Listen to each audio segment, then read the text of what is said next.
And now on WRS, Michael McKay with the McKay Interview. Hello everyone. Today I'm in the Acacias Quartier of Geneva, for many years known as the industrial zone of the city. All kinds of things were manufactured and sold here, including great watches, and even until a few years ago, cigarettes, just across the road from where I'm sitting now. Now, since the rejuvenation of the area began about 10 or more years ago, we have quite a different set of businesses established here.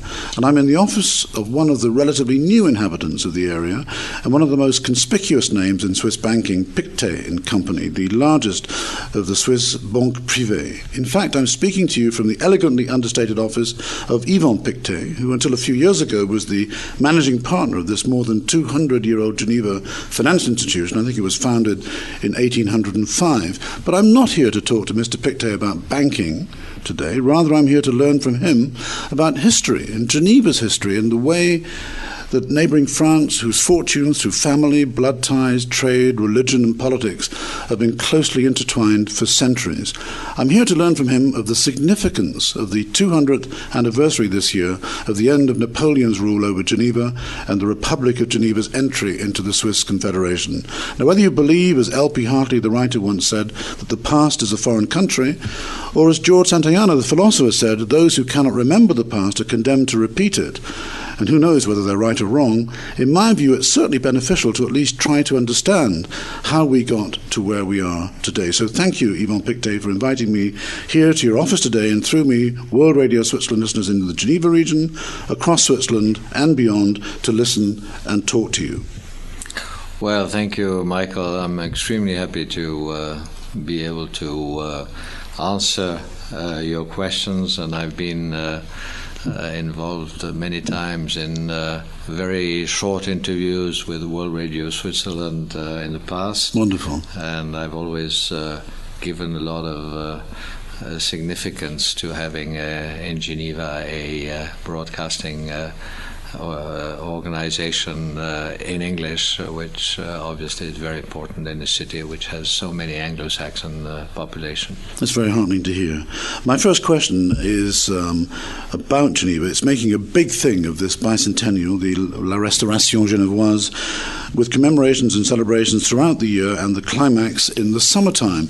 Why are the events of 1814 significant, and what particular meaning do they have, if any, for us today in 2014? Well, first, I'm not a historian, so I'm not really going to make you a sort of big speech on this 200-year anniversary. But obviously, it has had a major impact on Geneva. Geneva is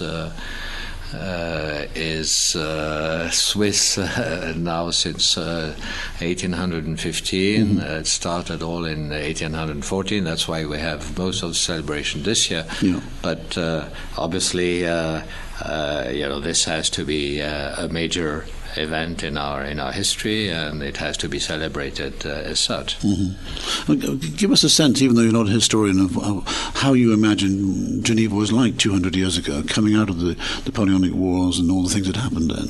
Well, Geneva was a tiny little territory, much smaller than it is today. It had, if I remember correctly, something like 25 or 30,000 people. It had a great history.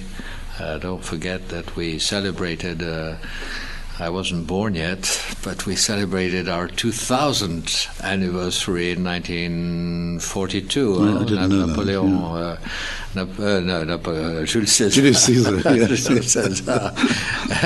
gave the name to Geneva 53 before Jesus Christ, something like that. Yeah. So, But Geneva was in a difficult economic situation at that time. It was squeezed between three powers. At the end of the Napoleonic Wars, when you say at that time, at the end of the Napoleonic Wars. And of course, it had been sort of invaded and had become the capital of the Département du Léman, which included the whole of Switzerland. And when Napoleon was defeated and withdrew from Geneva, Geneva was left alone in a miserable economic situation, a small territory surrounded by Savoy and Sardinia, which were, of course, sort of had merged, and on one hand, and France on the other, and France was defeated in the war, and then Switzerland, but we had no direct link with Switzerland because, as you may know, Geneva was isolated from the Swiss canton.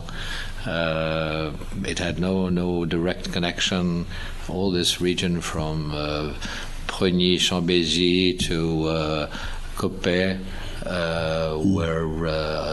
were French, and therefore we were not capable of continuing on this long history that the city was very proud of, with the Reformation, with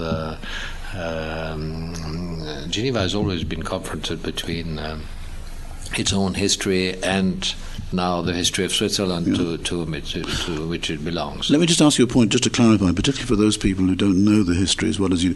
When you talk about Geneva at that time, you're talking essentially about what we call today the Ville de Genève and maybe one or two communes. That's not right. The canton of Geneva as we know it today. No. Well, I mean, I think every territory in the world has changed over time.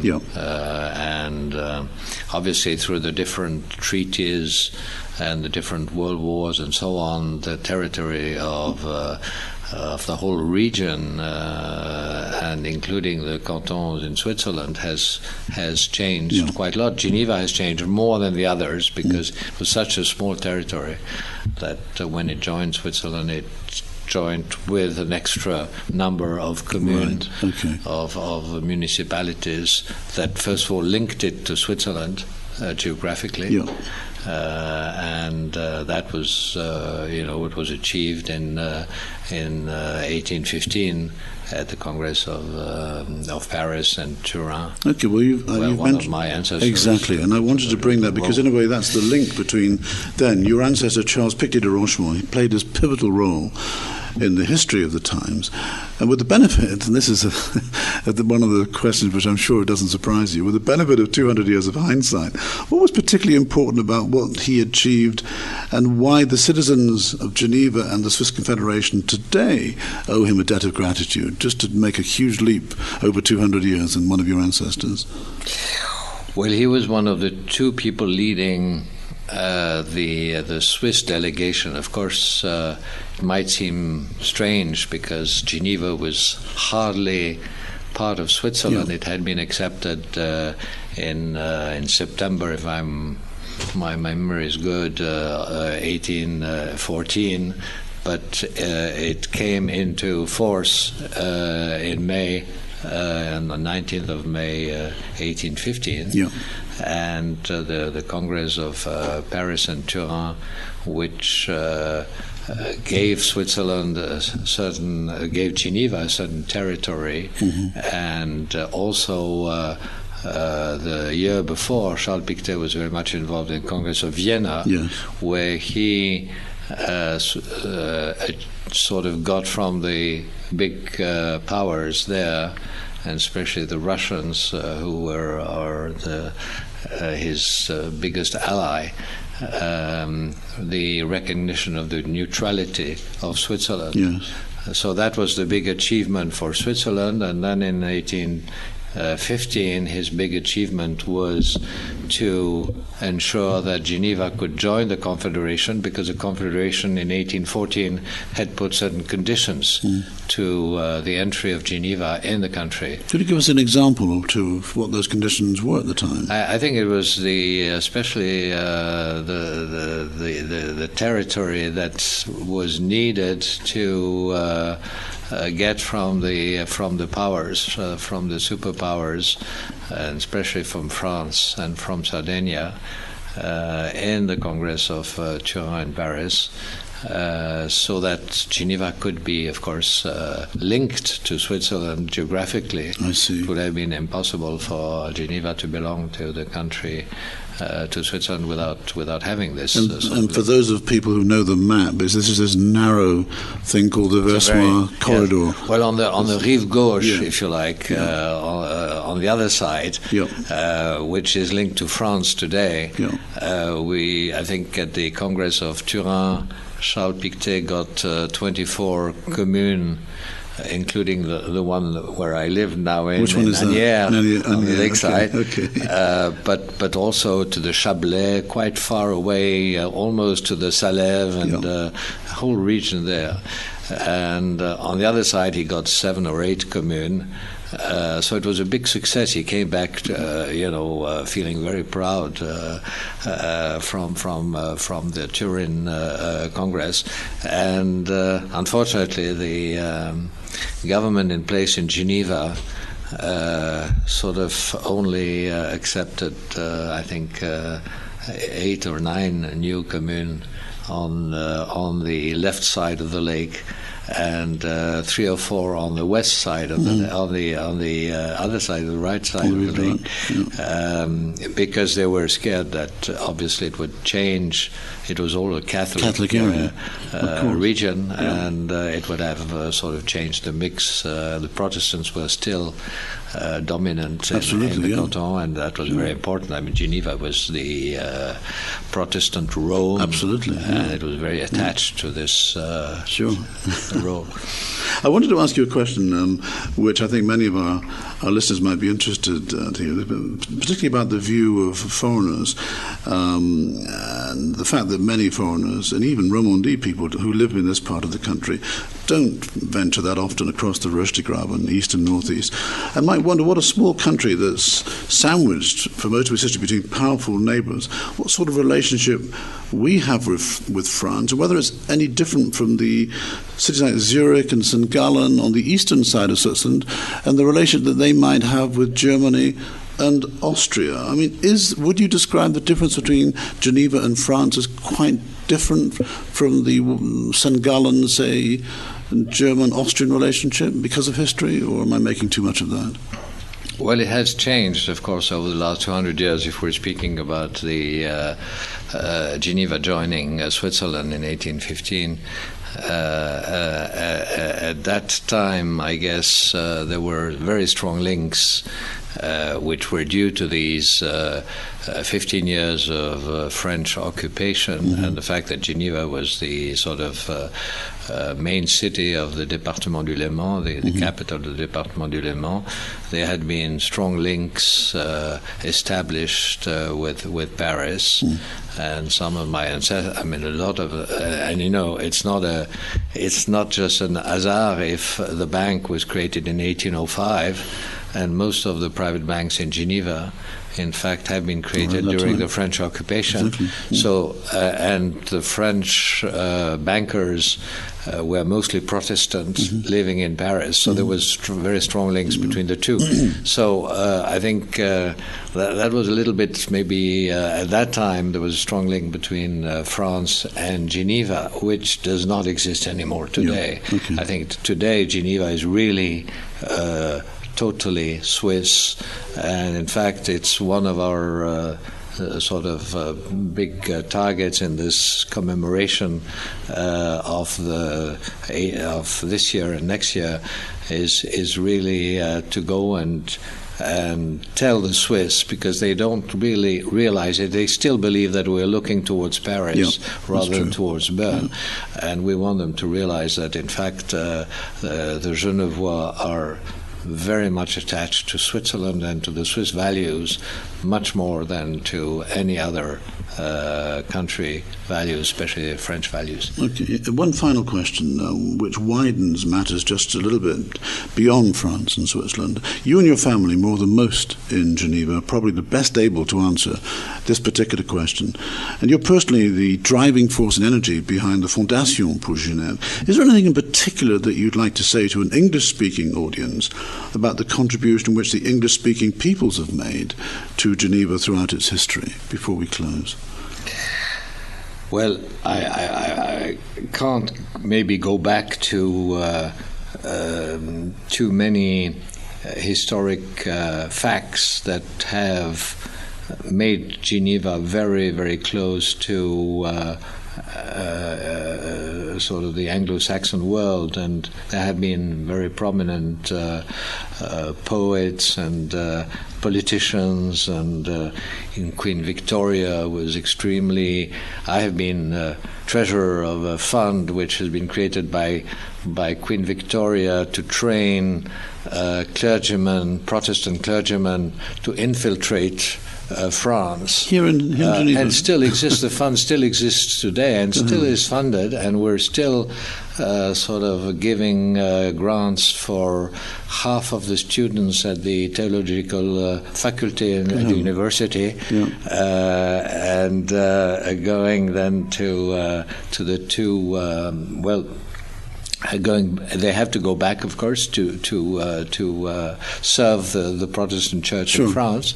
But I mean, this was really, the British were extremely close to Geneva. One of my ancestors, the brother of Charles Pictet de Rochemont, Marc-Auguste Pictet, was member of the what was it called, the Royal Society, which was the big scientific society, and he created a magazine which was apparently distributed worldwide, which was called La Bibliothèque Britannique. Really? And it's in fact through this Bibliothèque Britannique that Charles Pictet, his brother, got acquainted with the Tsar of Russia, Alexander, and that at the Congress of Vienna, Alexander was the strong man, because Mr. Metternich was sort of making balls every night and sleeping during the day. Mr. Talleyrand was defeated. So there weren't many people around the table. And obviously this relationship was created like this. But so I guess that there are lots of links. Lord Byron, of course, and others. But today, the link, of course, is completely different. It's the link of all our multinational companies, the international organization in Geneva. We have a population of 50% foreigners in Geneva, which is the highest ratio of any city probably in the world.